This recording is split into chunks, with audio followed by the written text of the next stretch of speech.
Okay, today we're going to talk about the 2018 Olympics that have just taken place in South Korea and how it relates to gentrification. Now, this is not an isolated issue. Gentrification typically takes place prior to the Olympics. The cities have a 7 year head start. They usually find out if they get the bid 7 years prior to the bid. So that means in 2011, South Korea found out that they got the bid for the Winter Olympics, and they got the regular Olympics or the Summer Olympics in 1988.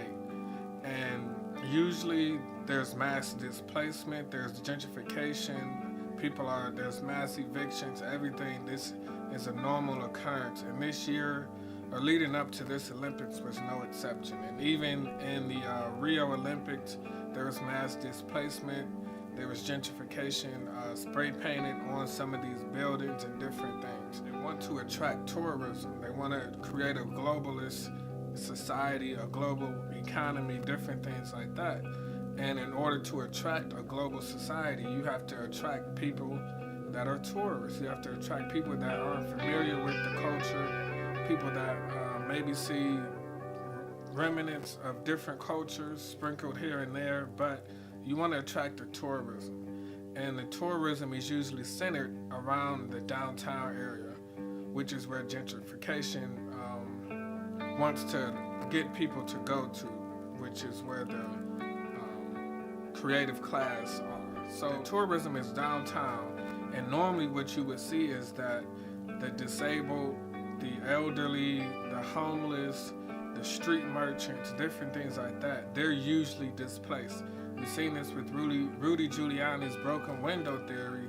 When he tried to clean up New York, he took this theory to South America and different countries that implemented it, and they got rid of the fruit vendors, panhandlers, different things like that. So this is normally what you would see.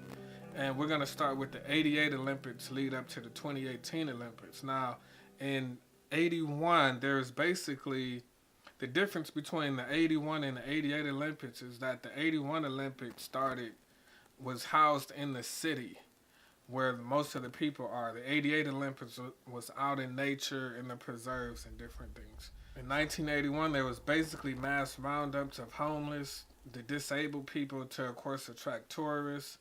The police officers were assisted by shop owners, rounded up panhandlers, small-time street merchants, even people selling gum and trinkets. Lost or unattended children were also, you want to give this image of that you're doing a good job, that you're clean, that everything's civilized and under control, so people can come back.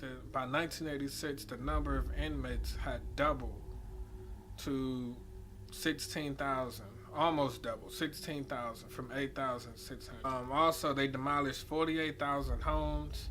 They removed 7,200 people to relocate in different parts of Korea. 17,000 unattended children, disabled people, panhandlers, homeless people were removed. And they called this like a purification campaign. It pulled all the money into Seoul, South Korea, which is the capital, I think. So instead of, the different industries or money in different industries and different locations, you have everything going to one centered location. So in return, it created an illusion of a civilized place and, a decent economy by having a nice stadium or whatever. But what it really did was it created a monopoly within the country and left the surrounding areas. They had to change from farming to low-end factory jobs and different things like that. So that is another side effect, is that it affects the economy. It's like a controlled market. Now in 2018, Seoul is the political, economical, and cultural capital of South Korea, where Samsung headquarters, Hyundai, LG. I think it's like the 10th growing economy in the world, the 10th best GDP. So right now, it's booming. Now, as I stated, the difference with this Olympics is that instead of moving out the people in the city, they destroyed a lot of the preserve, the forest.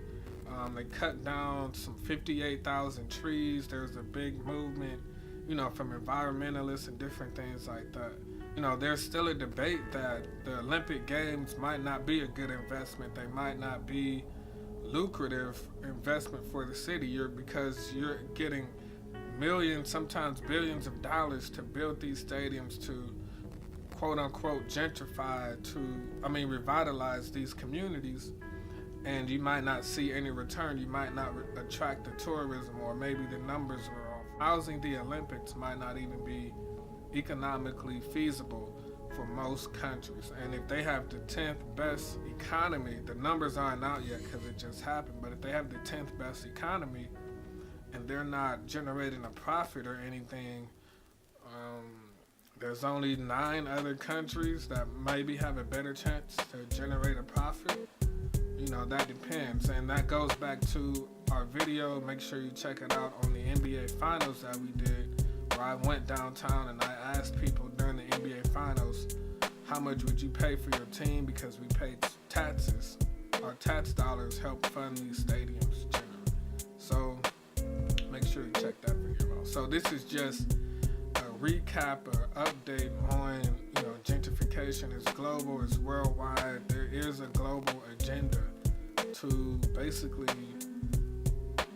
cities and states and countries are competing to, attract tourists. That seems to be the number one go-to thing to attract tourists, and rather than a self-creating stable industry.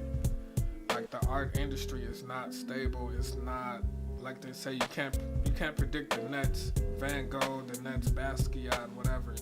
They're too far in between to have your economy rely on, that type of entity or industry even. Just keep in mind, when you see these big events, when you see Amazon having these headquarters, and these different cities are bidding. We did a video on that, and how all of these mayors and governors of different cities and states are going out their way. They're making these big, ridiculous,